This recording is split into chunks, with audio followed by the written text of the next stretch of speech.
Hi hello ನಮಸ್ಕಾರ. ನಾನು ನಿಮ್ಮ ಸ್ಪರ್ಶಗೌಡ. ಯಾರೆಲ್ಲ ಇನ್ನೂ ಕಾಮನಬಿಲ್ಲು ಕಥಾಗುಚ್ಛ ಯೂಟ್ಯೂಬ್ ಚಾನಲ್ಗೆ ಸಬ್ಸ್ಕ್ರೈಬ್ ಆಗಿಲ್ವೋ ಕೂಡಲೇ ಸಬ್ಸ್ಕ್ರೈಬ್ ಆಗಿ. ಕತೆ ಇಷ್ಟ ಆದರೆ ಶೇರ್ ಮಾಡಿ, ಲೈಕ್ ಮಾಡಿ ಹಾಗೂ ಕಮೆಂಟ್ ಮಾಡಿ. ನಾನು ಇವತ್ತು ಹೇಳ್ತಿರೋ ಕತೆ ನೀ ಹಚ್ಚಿದ ಕುಂಕುಮ ಭಾಗ 24. ನಿಜ, ನಾನು ಇಲ್ಲಿಯವರೆಗೂ ಸರ್ ಮನೆಯವರ ಬಗ್ಗೆ ಯೋಚಿಸಲಿಲ್ಲ. ನನ್ನ ಪ್ರಪಂಚದಲ್ಲಿ ನಾನು ಮತ್ತು ನನ್ನ ಶೋನ ಮಾತ್ರ ಇದ್ದಿದ್ದು. ಹಾಗಾದರೆ ಇವರ ಮನೆಯಲ್ಲಿ ಯಾರ್ಯಾರು ಇದ್ದಾರೆ ಎಂದು ಯೋಚನೆಯಲ್ಲಿ ಬಿದ್ದಳು. ಜಾಸ್ತಿ ಯೋಚನೆ ಮಾಡಬೇಡ, ಅಲ್ಲಿ ಕಾಣ್ತಾ ಇರೋ ಮನೆಯೇ ನೀನು ಒಪ್ಪಿದರೆ ಮುಂದೆ ನಿನ್ನ ಮನೆಯು ಎಂದು ಕೈ ತೋರಿಸಿದ್ದಳು. ತಾರಿಣಿಯದ್ದು ಶುದ್ಧ ಅಂಚಿನ ಮನೆಯಾಗಿತ್ತು. ಅಪ್ಪಟ ಹಳ್ಳಿಯ ಮನೆ. ಅದನ್ನು ನೋಡಿದವಳಿಗೆ ಪರಾಶರನ ಮನೆಯು ಹಾಗೆ ಇರಬಹುದೆಂಬ ಕಲ್ಪನೆ ಶುರುವಾಗಿತ್ತು. ಅದಕ್ಕೀಗ ತೆರೆ ಬಿತ್ತು. ಈಗಿನ ಕಾಲದ 2 ಅಂತಸ್ತಿನ ತಾರಸಿ ಮನೆ. ಸೆಕೆ ಆಗಬಾರದು ಎಂದು ಮೇಲೆ ಅಂಚಿನ ಹೊದಿಕೆ ಹಾಕಿದ್ದಾರೆ. ಪ್ರತಿ ಕೋಣೆಗೂ ಬಾಲ್ಕನಿ ಇದೆ. ಅಲ್ಲಿಯೂ ಪಾಟಲ್ಲಿ ಗಿಡಗಳು ಇವೆ. ಮನೆ ಎದುರು ದೊಡ್ಡ ತುಳಸಿ ಕಟ್ಟೆ. ಮನೆಯ ಪಕ್ಕ ಕೊಟ್ಟಿಗೆ, ಸುತ್ತಲೂ ಅಡಿಕೆ ತೋಟ, ದೊಡ್ಡ ಅಂಗಳ. ಅಂಗಳದ ಬದಿಯಲ್ಲಿ ಪುಟ್ಟ ಗಾರ್ಡನ್. ಅಲ್ಲಿ ದಾಸವಾಳ, ಸೇವಂತಿಗೆ, ಗುಲಾಬಿ ಹೂಗಳು ಬಿಟ್ಟಿದೆ. ನೋಡಿದ ತಕ್ಷಣ ವಾವ್ ಎಂಬ ಉದ್ಗಾರವೊಂದು ಅವಳಿಗರಿವಿರದೆ ಬಂದು ಬಿಟ್ಟಿತ್ತದು. ಇಷ್ಟು ದೊಡ್ಡ ಮನೆ? ದೊಡ್ಡ ಮನೆಯ ತುಂಬ ಜನರು. ತಾರಿಣಿ ಧ್ವನಿ ಸೇರಿಸಿದಳು. ಹೌದಾ? ದೊಡ್ಡ ಉದ್ಗಾರ ಅವಳದ್ದು. ಜಾಸ್ತಿ ಟೆನ್ಷನ್ ಬೇಡ ಅಕ್ಕ, ಮನೆಯಲ್ಲಿ ಕೆಲಸದವರು ಇದ್ದಾರೆ. ಆದರೆ ನಿನಗೊಂದು ವಿಷಯ ನೆನಪಿರಲಿ, ಇದಲ್ಲ ನಿನಗೆ ಮುಖ್ಯ, ಬೇರೊಂದು ವಿಷಯವಿದೆ, ತಿಳಿಯಲೇಬೇಕಾದದ್ದು ಎಂದಾಗ ಅವಳಿಗೆ ನಿಜಕ್ಕೂ ಗಾಬರಿಯಾಗಿತ್ತು. ಏನು ಎಂದು ಕೇಳಬೇಕು ಎಂದುಕೊಳ್ಳುವಷ್ಟರಲ್ಲಿ ಮನೆಯ ಅಂಗಳ ತಲುಪಿಯಾಗಿತ್ತು. ಸರುವತ್ತೆ, ಸಾಯಂಕಾಲದಲ್ಲಿ ಅಂಗಳಕ್ಕೆ ಹಾಕಿದ ಅಟ್ಟಕ್ಕೆ ತಬ್ಬಿಕೊಂಡಿರುವ ಮಂಗಳೂರು ಮಲ್ಲಿಗೆಯನ್ನು ಕೀಳುತ್ತಿದ್ದವರು ತಾರಿಣಿಯ ಮಾತಿಗೆ ಅವಳ ಕಡೆ ನೋಡಿ, ಸ್ವಲ್ಪ ಬೇಗ ಬರೋದಲ್ವಾ? ನನಗೆ ಹೆಲ್ಪ್ ಮಾಡೋಕ್ಕೆ ಬೇಗ ಬರ್ತೀಯ ಅಂದ್ಕೊಂಡಿದ್ದೆ. ಇರಲಿ ಬಿಡು. ಏನು ನಡೆದಾಡುವ ಗೊಂಬೆಯನ್ನು ಕರ್ಕೊಂಡು ಬಂದಿದೆಯಾ ಹೇಗೆ? ಯಾರು ಇವಳು ಎಂದು ಅಂಬಾರಳನ್ನು ನೋಡಿ ಕೇಳಲು ಅವಳು ನಾಚಿ ತಲೆ ತಗ್ಗಿಸಿದಳು. ಹ್ಞೂ ಅತ್ತೆ, ಇವಳು ಗೊಂಬೆಯೇ, ನನ್ನ ಹೊಸ ಗೆಳತಿ. ನಾನು ಹೆಲ್ಪ್ ಮಾಡ್ತೀನಿ ಎಂದು ತಾರಿಣಿ ಸರಿತಾ ಕೆಲಸದಲ್ಲಿ ಭಾಗಿಯಾದರೆ ಅಂಬರ ಕೂಡ ಕೈ ಜೋಡಿಸಿದಳು. ಮಲ್ಲಿಗೆ ಕೇಳುತ್ತಾ ಅಂಬರ ಬಗ್ಗೆ ವಿಚಾರಿಸಿದಳು. ಅವಳು ತನ್ನ ಬಗ್ಗೆ ಹೇಳಿಕೊಂಡ ಮೇಲೆ, ಹಾಗಾದರೆ ನೀನು ಮಗುವಿಗೆ ಸ್ಟೂಡೆಂಟ್ ಎಂದಾಯಿತು ಎಂದರು. ಮಗು ಯಾರೆಂದು ಅರ್ಥವಾಗಲಿಲ್ಲ. ಹ್ಞೂ ಅಕ್ಕ, ಮನೆಯವರು ಅಣ್ಣನನ್ನು ಮಗು ಎಂದೇ ಕರೆಯುವುದು ಎಂದಾಗ ಅಂಬರಗೆ ತಡೆಯದೆ ನಗು ಬಂದಿತ್ತು. ಇಷ್ಟು ದೊಡ್ಡವರಿಗೆ ಮಗು ಎಂದು ಕರೆಯುವುದು ಇದೇ ಮೊದಲು ನೋಡಿದ್ದು ಎಂದವಳು ಸರಿತಾಳನ್ನು ನೋಡಿ, ಸಾರಿ ಆಂಟಿ, ನಗು ತೊಡೆಯೋಕ್ಕೆ ಆಗ್ತಿಲ್ಲ ಎಂದು ಬಾಯಿಗೆ ಕೈ ಅಡ್ಡ ಹಿಡಿದು ನಕ್ಕವಳ ಕಂಡು ಅವರು ಉಸಿಗೋಪ ನಟಿಸಿ ತಾವು ಅವಳ ನಗುವಲ್ಲಿ ಭಾಗಿಯಾದರು. ಅರ್ಧ ಗಂಟೆಯ ನಂತರವೇ ಅವರ ಕೆಲಸ ಪೂರ್ಣವಾಗಿತ್ತು. ಪುಟ್ಟಿ, ನೀನು ನಿನ್ನ ಗೆಳತಿ ಇಬ್ಬರು ಸೇರಿ ಹೂ ಕಟ್ಟಿ. ಅದಕ್ಕೂ ಮೊದಲು ಈ ಗೊಂಬೆಗೆ ಹೊಟ್ಟೆ ಸೇವೆ ಮಾಡಿಸು ಹೋಗು. ನಾನು ಹಾಲು ಕರೆದುಕೊಂಡು ಬರುವೆ ಎಂದು ಮಲ್ಲಿಗೆ ತಟ್ಟೆಯನ್ನು ತಾರಿಣಿಯ ಕೈಯಲ್ಲಿಟ್ಟು ನಡೆದರು. ಬಂದ ಕೂಡಲೇ ಕೆಲಸ ಹೇಳಿದ್ರು ಅಂತ ಕೋಪ ಮಾಡ್ಕೋಬೇಡ ಅಕ್ಕ. ಈ ಮನೆಯಲ್ಲಿ ಸಣ್ಣ ಸಣ್ಣ ಕೆಲಸವನ್ನು ಹಂಚಿಕೊಂಡು ಮಾಡ್ತಾರೆ. ಇದರಿಂದ ಸಂಬಂಧಗಳು ಗಟ್ಟಿಯಾಗುತ್ತೆ ಅನ್ನೋದು ಇವರ ನಂಬಿಕೆ. ನಾನು ಈ ಮನೆಯಲ್ಲಿ ಒಬ್ಬಳಾಗಿದ್ದೀನಿ ಅನ್ನೋದಕ್ಕೆ ನನಗೆ ಖುಷಿಯಾಗುತ್ತೆ. ಬಾ ಎಂದು ಅವಳನ್ನು ಒಳಗೆ ಕರೆದುಕೊಂಡು ಹೋದಳು. ಯಾಕಮ್ಮ ತಡ ಪುಟ್ಟಿ? ವಿಶ್ವ ಹಾಗೂ ಸದಾಶಿವ ಇಬ್ಬರೂ ಇವಳನ್ನು ವಿಚಾರಿಸಿದರೆ ಅವರ ಕಣ್ಗಳು ಹೊಸ ಹುಡುಗಿಯ ಮೇಲೆ ನೆಟ್ಟಿತ್ತು. ತಾರಿಣಿ ಅವರಿಗೂ ಅಂಬಿಯನ್ನು ಪರಿಚಯ ಮಾಡಿಕೊಟ್ಟು ಅವಳಿಗೆ ತಾತ ಅಜ್ಜಿಯ ಕಾಲಿಗೆ ಬೀಳುವಂತೆ ಸನ್ನೆ ಮಾಡಿದಳು. ಅರ್ಥ ಆಗಲಿಲ್ಲ ಎಂಬಂತೆ ಸನ್ನೆ ಮಾಡಿದಳು ಅಂಬಿ. ಅಯ್ಯೋ ದಡ್ಡಿ ಅಕ್ಕ, ಹೋಗಿ ಹಿರಿಯರ ಆಶೀರ್ವಾದ ತಗೋ, ಅವಳ ಕಿವಿಯಲ್ಲಿ ಪಿಸುಗುಟ್ಟಲು ಅವಳು ಹಾಗೆಯೇ ಮಾಡಿದಳು.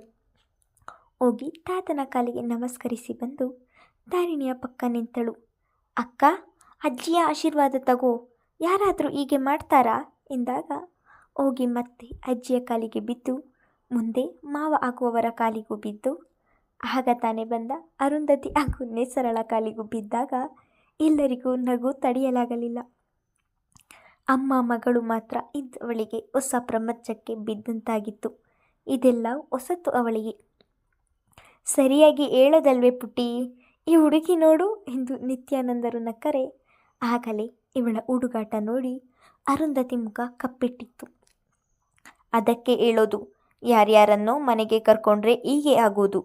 ಇವಳು ನಿನ್ನ ಫ್ರೆಂಡ್ ಅಂದರೆ ನಿನ್ನ ಮನೆಯಲ್ಲಿ ಇಟ್ಕೋಬೇಕಿತ್ತು, ಇಲ್ಲಿ ಯಾಕೆ ಕರ್ಕೊಂಡು ಬಂದೆ ಎಂದು ಅರುಂಧತಿ ತಾರಿಣಿಯ ಕಡೆಗೆ ನೋಡಿ ಹೇಳಿದ ಮಾತುಗಳು ಹೇಗಿತ್ತೆಂದರೆ, ಮನೆಯ ಹೊರಗಿನವರಿಗೆ ನಮ್ಮನೆಯಲ್ಲಿ ಬೇಕಾಬಿಟ್ಟಿ ಅಡ್ಡಾಡಲು ಸ್ವಾತಂತ್ರ್ಯ ಯಾರು ಕೊಟ್ಟಿದ್ದು ಎಂಬಂತೆ. ಅವಳ ಮಾತು ಕೇಳಿದ ಅಂಬರ ತಿಳಿ ನೀಲಿ ಕಂಗಳೊಲ್ಲಿ ತೆಳುವಾದ ನೀರಿನ ಪೊರೆ ಆವರಿಸಿದ್ದರೆ ತಾರಿಣಿ ತಾತನ ಮುಗ ನೋಡಿದಳು. ನಮ್ಮನೆಗೆ ಯಾರು ಬರಬೇಕು ಯಾರು ಬರಬಾರ್ದು ಅನ್ನೋದನ್ನು ನೀನು ನಿರ್ಧರಿಸಬೇಕಾಗಿಲ್ಲ ಅರುಂಧತಿ. ಎದುರಿಗಿರುವವಳು ಪುಟ್ಟ ಹುಡುಗಿ ಅನ್ನೋದನ್ನು ನೆನಪಲ್ಲಿಟ್ಟುಕೊಂಡು ಮಾತಾಡು. ಆ ಹುಡುಗಿಯ ಜಾಗದಲ್ಲಿ ನಿನ್ನ ಮಗಳಿದ್ದಿದ್ರೆ ಹೀಗೆ ಮಾತಾಡ್ತಿದ್ಯಾ ಎಂದು ವಿಶಾಲಾಕ್ಷಿ ಕೇಳಿದರೆ, ಮೊದಲಿಗೆ ಇದು ನನ್ನ ಮನೆಯೂ ಹೌದು ಎಂಬುದನ್ನು ಪದೇ ಪದೇ ನಿಮಗೆ ನೆನಪಿಸಿಕೊಡೋಕ್ಕಾಗಲ್ಲ. ಅಷ್ಟಕ್ಕೂ ನನ್ನ ಮಗಳಿಗೆ ಇಂಥ ಸ್ಥಿತಿ ಬರಲು ನಾನು ಬಿಡಲ್ಲ. ಇವಳು ಈ ಮನೆಯ ಮುಂದಿನ ಒಡತಿ ಎಂದು ಹೇಳಿ ಜ್ಯೂಸ್ ಬೇಕೆಂದು ಅಡುಗೆ ಮನೆಗೆ ಹೋದರೆ, ಅವಳ ಮಾತು ಕೇಳಿ ಇಬ್ಬರ ಹುಡುಗಿಯರ ಮುಖವು ಕಪ್ಪಿಟ್ಟಿತು. ಇಬ್ಬರು ತನ್ನದೇ ರೀತಿಯಲ್ಲಿ ಯೋಚಿಸಿದ್ದರು. ನೇಸರಳನ್ನು ಪರಶರನಿಗೆ ತಂದುಕೊಳ್ಳಬಹುದೇ, ಹಾಗಾಗಿ ಈ ರೀತಿ ಮಾತನಾಡಿದರೆ ಎಂದು ಅಂಬರ ಯೋಚಿಸಿದರೆ, ಅವಳು ಹುಲಿಯನ್ನು ಮದುವೆಯಾಗಬಹುದೇನೋ ಎಂದು ತಾರಿಣಿ ಯೋಚಿಸಿದಳು. ನೀವು ಹೋಗ್ರಮ್ಮ ಒಳಗೆ, ಇವಳದ್ದು ಯಾವಾಗಲೂ ಇದ್ದಿದ್ದೆ. ಮಗಳ ಮಾತಿಂದ ಸದಾಶಿವರ ಆತಂಕ ಇನ್ನಷ್ಟು ಹೆಚ್ಚಿತ್ತು. ಅರುಂಧತಿ ಮಾತುಗಳನ್ನು ಕೇಳಿದಾಗಲೆಲ್ಲ ನಮ್ಮನೆಗೆ ಮುಂದೆ ದೊಡ್ಡ ಆಪತ್ತು ಒದಗುತ್ತದೇನೋ ಅನ್ನಿಸುತ್ತಿತ್ತು ಅವರಿಗೆ. ಇವತ್ತು ನನ್ನ ಮಗಳು ಈ ಮನೆಯ ಮುಂದಿನ ಒಡತಿ ಎಂದು ಹೇಳಿದ್ದು ಅವರನ್ನು ಚಿಂತೆಗೆ ದೂಡಿದ್ದು. ವಿಶ್ವ ತಂದೆಯನ್ನು ಸಮಾಧಾನ ಮಾಡಿದರೂ ತಂಗಿಯ ಮನದಲ್ಲಿ ಏನಿದೆ ಎಂಬುದು ಅವರಿಗೆ ಚೆನ್ನಾಗಿ ಗೊತ್ತು. ಏನಾದರೂ ಫಂಕ್ಷನ್ ಇದೆಯಾ? ಮನೆಯ ಅಲಂಕಾರವನ್ನು ನೋಡಿ ತಾರಿಣಿಯ ಕಿವಿಯಲ್ಲಿ ಪಿಸುಗುಟ್ಟಿದ್ದಳು ಅಂಬಿ. ಹ್ಞೂ ಇದೆ, ನಿಂಗೇನು ಕೊಡಲಿ, ಕಾಫಿ ಟೀ ಎನ್ನುತ್ತಾ ಹೊಸು ಪಕ್ಕ ಬಂದು ಅಂಬರಳನ್ನು ಪರಿಚಯಿಸಿದಳು. ನಮಸ್ತೆ ಆಂಟಿ ಎಂದು ಅವರ ಕಾಲಿಗೂ ಬಿದ್ದಳು ಅಂಬರ. ನಿನ್ನನ್ನು ನೋಡಿ ನನ್ನ ಮಗಳನ್ನು ನೋಡಿದ ಹಾಗೆ ಆಯಿತು. ಸ್ವಲ್ಪ ಮಗಳ ಹೋಲಿಕೆ ಇದೆ ನಿನ್ನಲ್ಲಿ. 3 ಡಿಫ್ರೆನ್ಸ್ ಏನಂದರೆ, ನಿನ್ನ ಕಣ್ಣುಗಳು, ಗುಂಗುರು ಕೂದಲು ಹಾಗೂ ನಿನ್ನ ಎತ್ತರ. ಇದ್ಯಾವುದು ನನ್ನ ಮಗಳಿಗೆ ಇರಲಿಲ್ಲ. ಆದರೆ ನಿಮ್ಮಿಬ್ಬರ ಹೋಲಿಕೆಯೂ ಒಂದೇ ಎಂದು ಲಟಿಕೆ ತೆಗೆದಿದ್ದರು.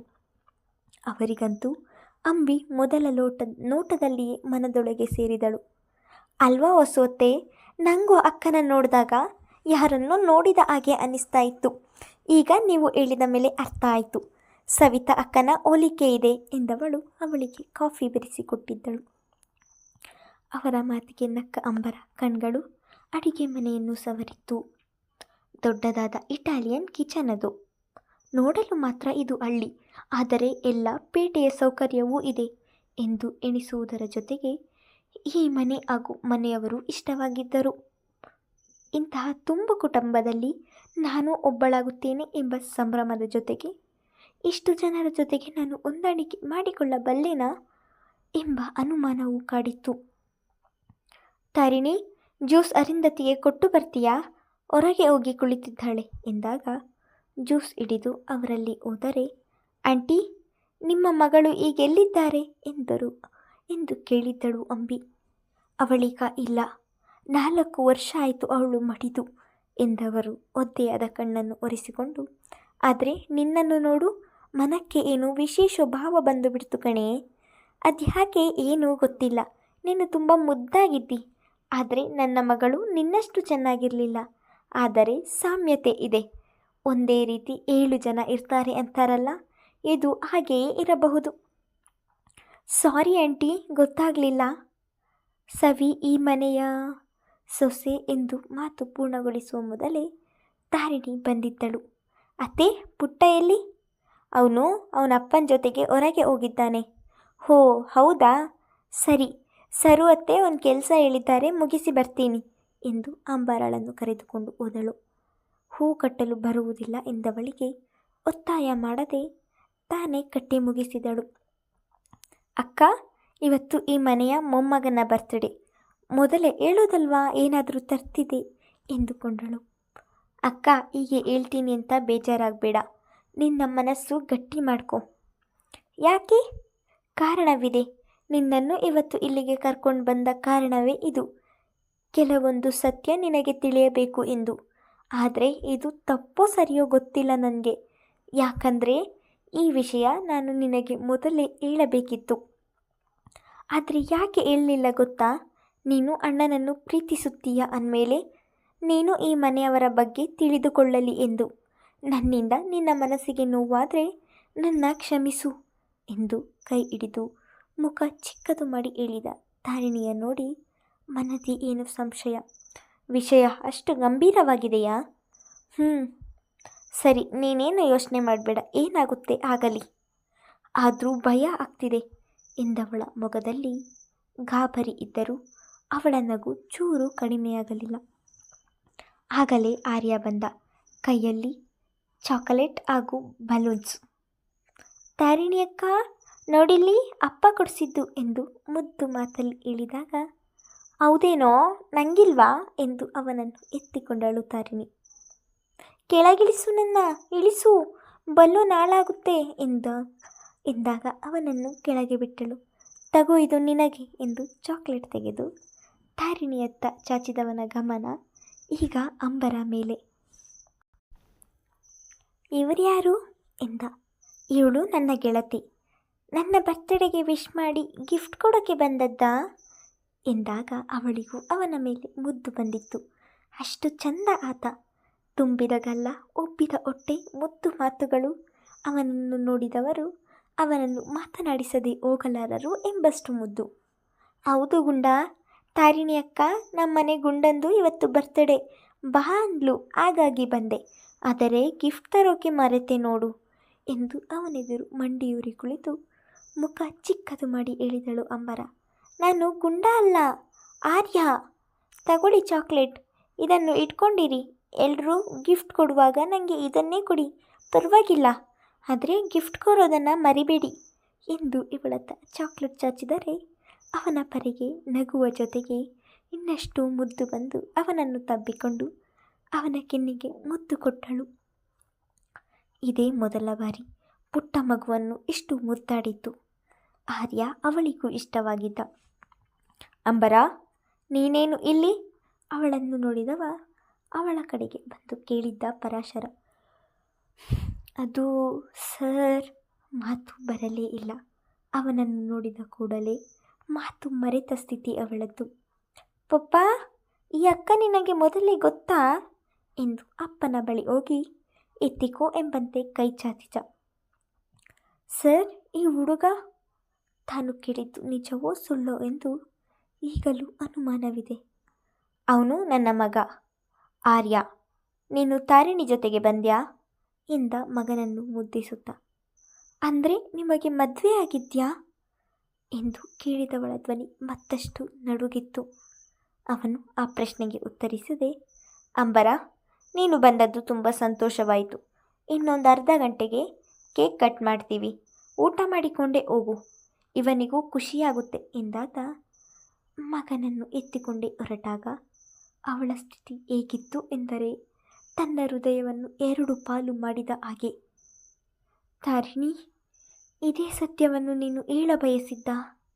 ಇದು ನಿಜವಾ ಎನ್ನುವ ಸಮಯಕ್ಕೆ ಅವಳ ಕಣ್ಣುಗಳು ತುಂಬಿತ್ತು. ಎದುರಿಗಿರುವ ತಾರಿಣಿ ಮಂಜಾಗಿದ್ದಳು. ಹೌದು ಅಕ್ಕ, ಆರ್ಯ ಅಣ್ಣನ ಮಗ ಎಂಬ ಮಾತು ಅಂಬರ ಕಿವಿಯ ಸೋಕುತ್ತಿದ್ದಂತೆ ಅವಳು ಕತ್ತಲೊಳಗೆ ಹುದುಗಿ ಹೋಗಿದ್ದಳು. ಮುಂದುವರೆಯುವುದು. ಅಂಬರಾಗಿ ಪರಾಶರನಿಗೆ ಮದುವೆಯಾಗಿದೆ ಎಂದು ತಿಳಿದಾಯಿತು. ಅವಳು ಮುಂದೆ ಏನು ಮಾಡುತ್ತಾಳೆ ಎಂದು ಮುಂದಿನ ಸಂಚಿಕೆಯಲ್ಲಿ ತಿಳಿದುಕೊಳ್ಳೋಣ. ಧನ್ಯವಾದಗಳು.